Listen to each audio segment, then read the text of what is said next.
Good morning, afternoon, evening. Whoops. Thank you for joining with me. My name is Maureen. We are reading A Course in Miracles text. This is Journey Through A Course in Miracles for the Foundation for Inner Peace. And we are finishing up chapter 2 today. If you would like to close your eyes and join me in prayer. Dear Father, please enable me to set aside everything I think I know for an open mind and a new experience. And so it is. Amen. I just want to keep it short and sweet today. I'll change it up. Okay. Excuse my glasses. I have my contacts in. I'm going to go for a run this morning. Chapter 2, the separation and the atonement. This is section 8, the meaning of the last judgment. This is page 33 in the third edition of the Foundation for Inner Peace, A Course in Miracles. Okay. Section 8, the meaning of the last judgment. One of the ways in which you can correct the magic miracle confusion is to remember that you did not create yourself. You are apt to forget this when you become egocentric, and this puts you in a position where a belief in magic is virtually inevitable. I'm going to repeat that since I chopped it a little bit. You are apt to forget this when you become egocentric, and this puts you in a position where a belief in magic is virtually inevitable. Your will to create was given you by your Creator, who was expressing the same will in His creation. Since creative ability rests in the mind, everything you create is necessarily a matter of will. It also follows that whatever you alone make is real in your own sight, though not in the mind of God. This basic distinction leads directly into the real meaning of the Last Judgment. The Last Judgment is one of the most threatening ideas in your thinking. This is because you do not understand it. Judgment is not an attribute of God. It was brought into being only after the separation, when it became one of the many learning devices to be built into the overall plan. Just as the separation occurred over millions of years, the Last Judgment will extend over a similarly long period, and perhaps an even longer one. Its length can, however, be greatly shortened by miracles, the device for shortening but not abolishing time. If a sufficient number become truly miracle-minded, this shortening process can be virtually immeasurable. It is essential, however, that you free yourself from fear quickly, because you must emerge from the conflict if you are to bring peace to other minds. The Last Judgment is generally thought of as a procedure undertaken by God. Actually, it will be undertaken by my brothers with my help. It is a final healing rather than a meting out of punishment, however much you may think that punishment is deserved. Punishment is a concept totally opposed to right-mindedness, and the aim of the Last Judgment might be called a process of right evaluation. It simply means that everyone will finally come to understand what is worthy and what is not. After this, the ability to choose can be directed rationally. Until this distinction is made, however, the vacillations between free and imprisoned will cannot but continue. The first step toward freedom involves a sorting out of the false from the true. This is a process of separation in the constructive sense and reflects the true meaning of the apocalypse. Everyone will ultimately look upon his own creations and choose to preserve only what is good, just as God himself looked upon what he created and knew that it was good. At this point, the mind can begin to look with love on its own creations because of their worthiness.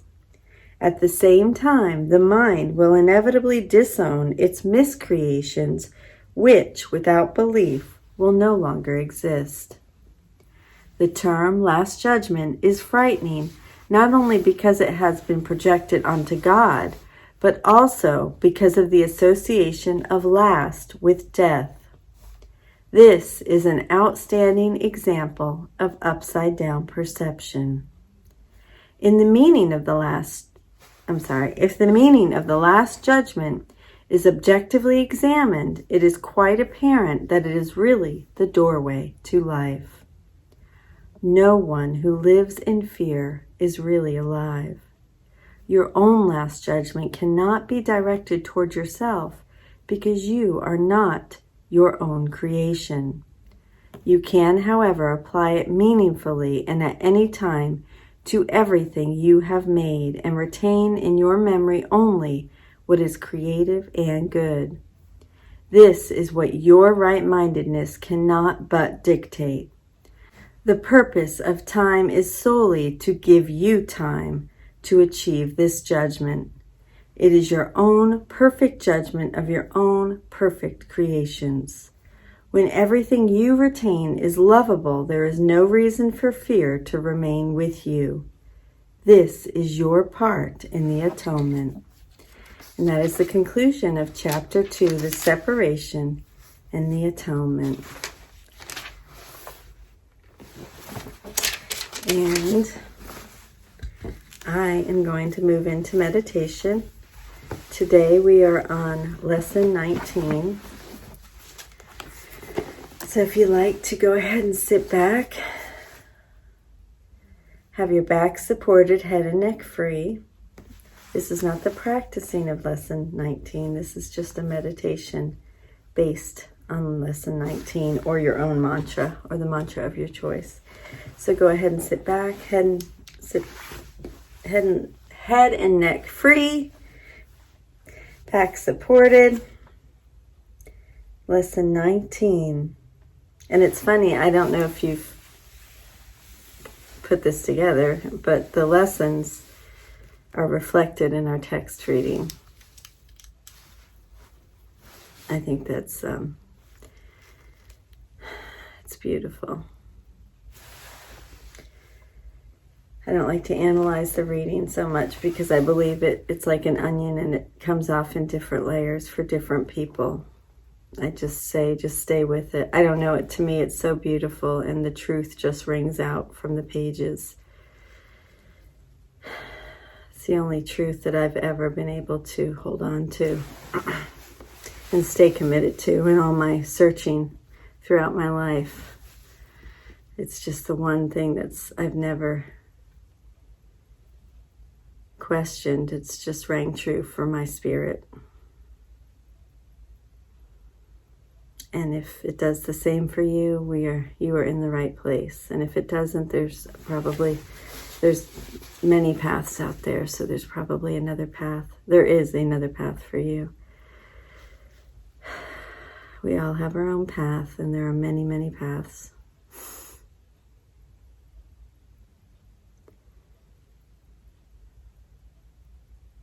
We should all respect the many paths out there as well and not judge them.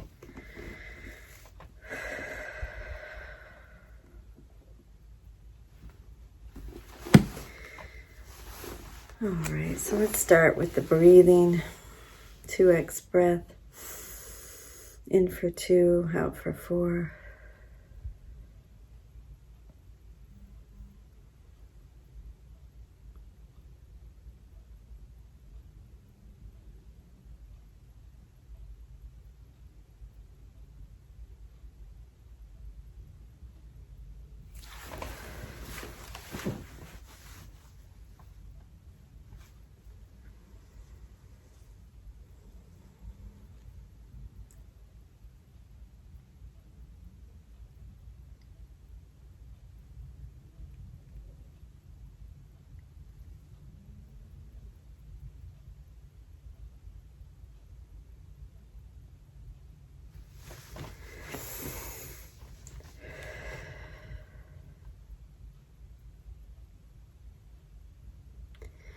Now let's go ahead and breathe in for a count of 3 and out for a count of 6.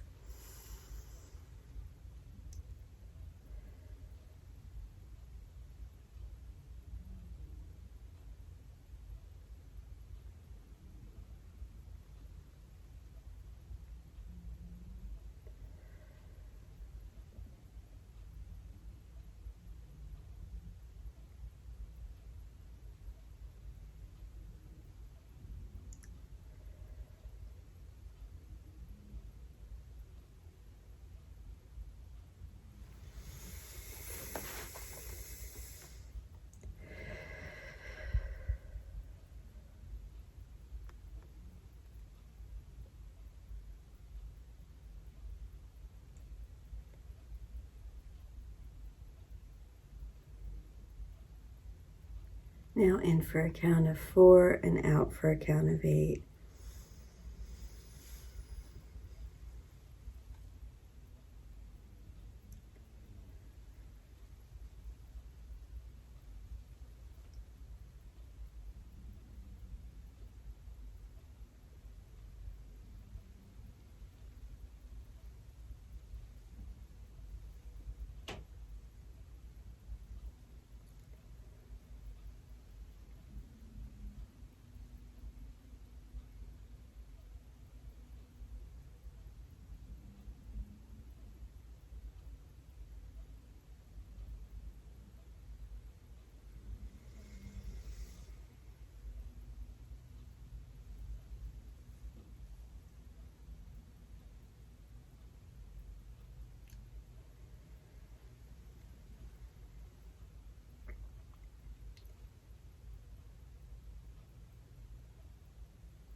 Now let's come to our senses. Go ahead and feel what you feel in your body.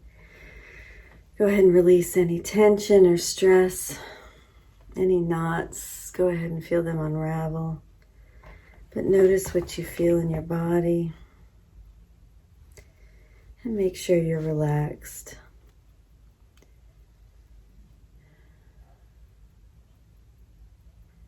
And now see what you see with your eyes closed. What do you see through your lids? Any light colors, patterns on your eyelids? What do you see through your eyelids? Any black shapes?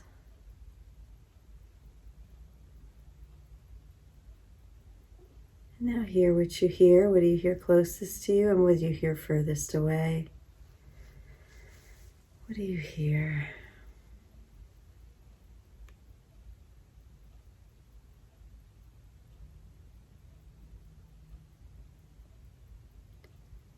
Taste what you taste.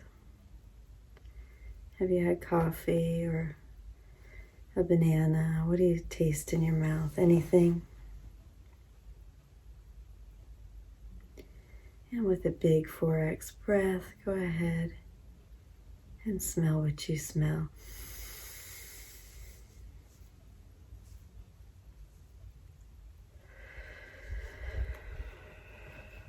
What do you smell? Do you smell anything?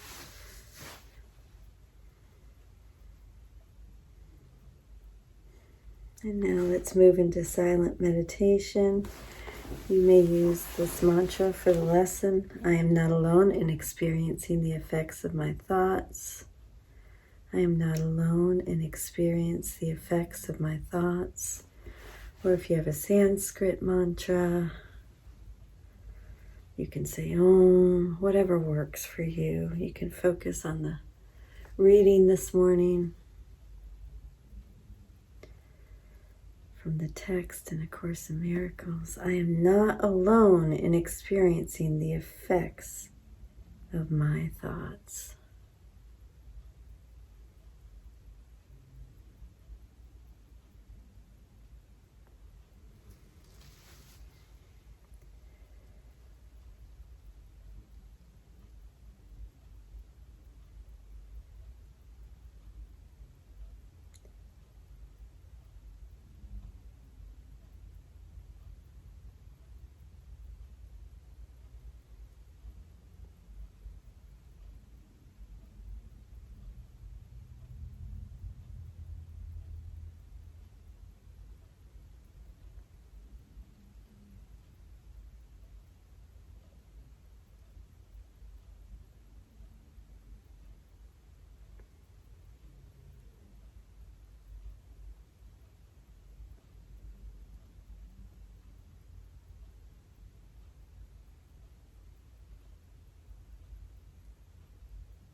I am not alone in experiencing the effects of my thoughts.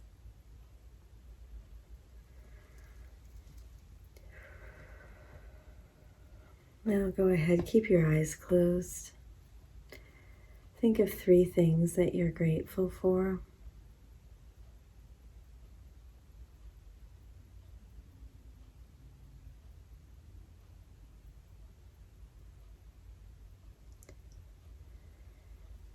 And then go ahead and imagine what your day will look like. We all have a passion. Go ahead and think of yourself doing something that you enjoy. See yourself spending your day doing that thing which gives you the most joy.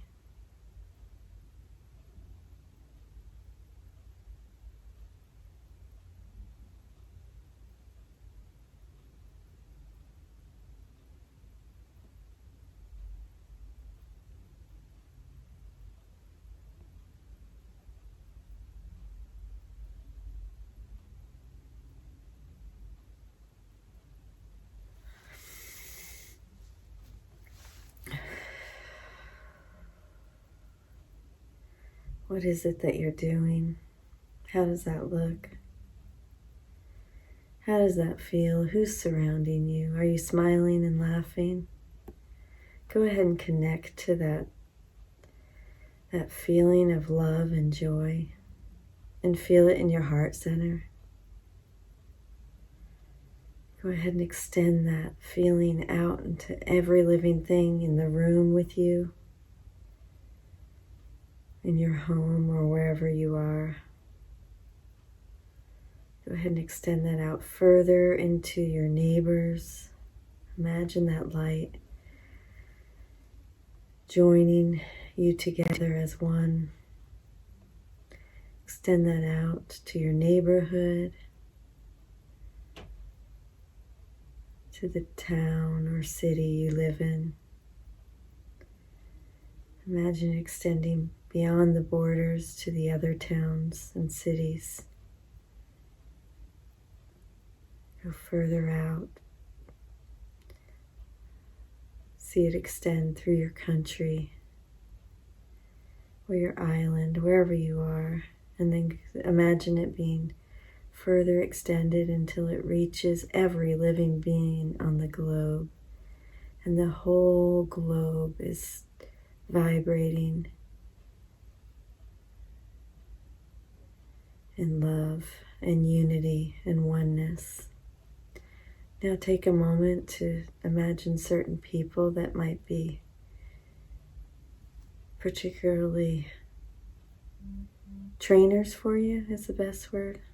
People that bring up angst in you or frustration or feelings of fear, any feeling opposite of love. Go ahead and picture these people in particular in your mind and extend this light to them. No matter who they are, blood relations or acquaintances or people you don't even know, political figures, celebrities. Go ahead and extend this light, particularly to people who bring up feelings of angst in you or frustration or injustice. And just see that all as a guise. It's not who they really are. Connect to the love that they really are, beyond this ego and this fear and this form. And let's all connect together in the vibration of love. I would like to conclude today with a prayer. This prayer puts Holy Spirit in charge of my day.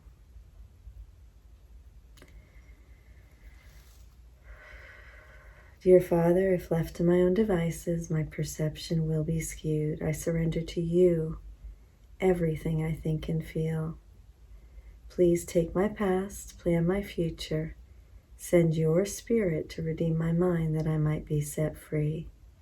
May I be your channel and serve the world.